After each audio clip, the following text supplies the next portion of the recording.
आप सुन रहे हैं द साहिरा कोड। एक ऐसी कहानी जहां सच दिखाई नहीं देता लेकिन हर जगह मौजूद होता है। सुबह का आसमान हल्का नीला था। खिड़की के पास खड़ी साहिरा अपने बाल ठीक कर रही थी। कमरे में फैलती हल्की धूप टेबल पर रखे उसके स्कूल बैग पर पड़ रही थी। बैग के अंदर फाइलें, नोटबुक और एक छोटा पर्स रखा था। उसी पर्स में छिपी थी वो पेन ड्राइव जो अब इस पूरी कहानी की सबसे खतरनाक चीज बन चुकी थी। रसोई से चाय की खुशबू आ रही थी। तभी उसकी छोटी बहन पूर्वी नाश्ते की प्लेट लेकर कमरे में आई। उसने कुछ पल तक साहिरा को गौर से देखा। पिछले कुछ दिनों से साहिरा बदली बदली लग रही थी। कम बोलना, देर रात तक जागना और हर समय जैसे किसी गहरी चिंता में डूबी रहना। पूर्वी ने हल्की आवाज में पूछा कि सब ठीक है या नहीं। साहिरा ने मुस्कुराकर बात टाल दी। उसने वही कहा जो वो पिछले कई दिनों से कहती आ रही थी, बस काम का दबाव है। लेकिन पूर्वी को यकीन नहीं हुआ। उसे याद था कि कल स्कूल से लौटते समय साहिरा ने किसी के पीछा करने की बात भी कही थी। साहिरा ने फिर बात बदल दी। नाश्ता अधूरा छोड़ा, बैग उठाया और जल्दी से घर से बाहर निकल गई।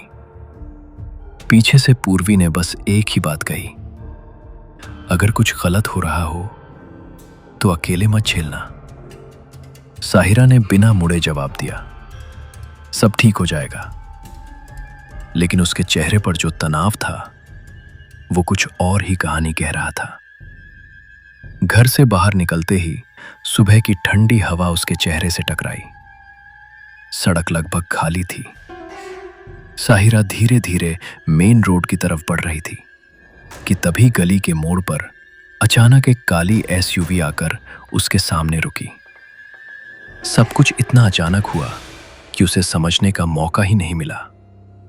पीछे से किसी ने उसका बैग झटका और अगले ही पल उसके मुंह पर एक कपड़ा कसकर दबा दिया गया। हवा में एक तेज अजीब गंध थी, बेहोशी लाने वाली। कुछ ही सेकंड में साहिरा की आंखें भारी होने लगी, दुनिया धुंधली होने लगी और फिर सब अंधेरा हो गया। उसी समय शहर के दूसरी तरफ नवीन अपनी बाइक से स्कूल की ओर जा रहा था। उसके दिमाग में पिछली रात की बातें गूंज रही थीं। वो अभी इन सब पर सोच ही रहा था कि अचानक उसके सामने भी वही काली एसयूवी आकर रुकी। 4 हथियारबंद लोग गाड़ी से उतरे। नवीन कुछ समझ पाता उससे पहले ही उसे बाइक से गिरा दिया गया। उसने विरोध करने की कोशिश की, लेकिन कुछ सेकंड में ही उसे भी गाड़ी में धकेल दिया गया और फिर अंधेरा। कुछ देर बाद एसयूवी की रफ्तार तेजी से शहर से दूर जा रही थी। साहिरा और नवीन दोनों की आंखों पर काली पट्टी बंधी थी। हाथ पीछे रस्सियों से बंधे हुए थे। गाड़ी बार बार मोड़ ले रही थी। ऐसा लग रहा था जैसे काफिला शहर से बहुत दूर किसी सुनसान इलाके की ओर जा रहा हो। कुछ देर बाद गाड़ी अचानक रुक गई। उन्हें बाहर खींचा गया। पैरों के नीचे ठंडा फर्श था। हवा में महंगे इत्र की खुशबू थी और ऊपर झूमरों की चमकती रोशनी। जब उनकी आंखों से पट्टियां हटाई गईं, तो दोनों कुछ सेकंड के लिए स्तब्ध रह गए। वे किसी गोदाम में नहीं थे। वे खड़े थे एक बेहद आलीशान हवेली के बीचों बीच। सामने 2 विशाल रॉटवाइलर कुत्ते गुर्रा रहे थे। उनकी निगाहें सीधी साहिरा और नवीन पर टिकी थीं। तभी ऊपर की सीढ़ियों से कदमों की आवाज सुनाई दी। कोई धीरे धीरे नीचे उतर रहा था। महंगा सूट, काले शेड्स और चाल में अजीब सा आत्मविश्वास। वो नीचे आया और सामने आकर रुक गया।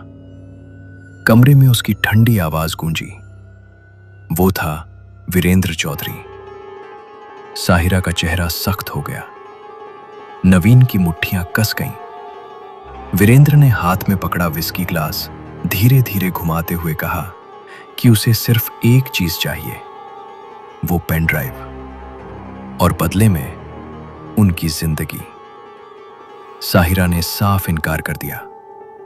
कमरे में कुछ पल के लिए सन्नाटा छा गया। वीरेंद्र हल्का सा मुस्कुराया, लेकिन उसकी आंखों में अब धैर्य नहीं था। उसने गार्ड्स को इशारा किया।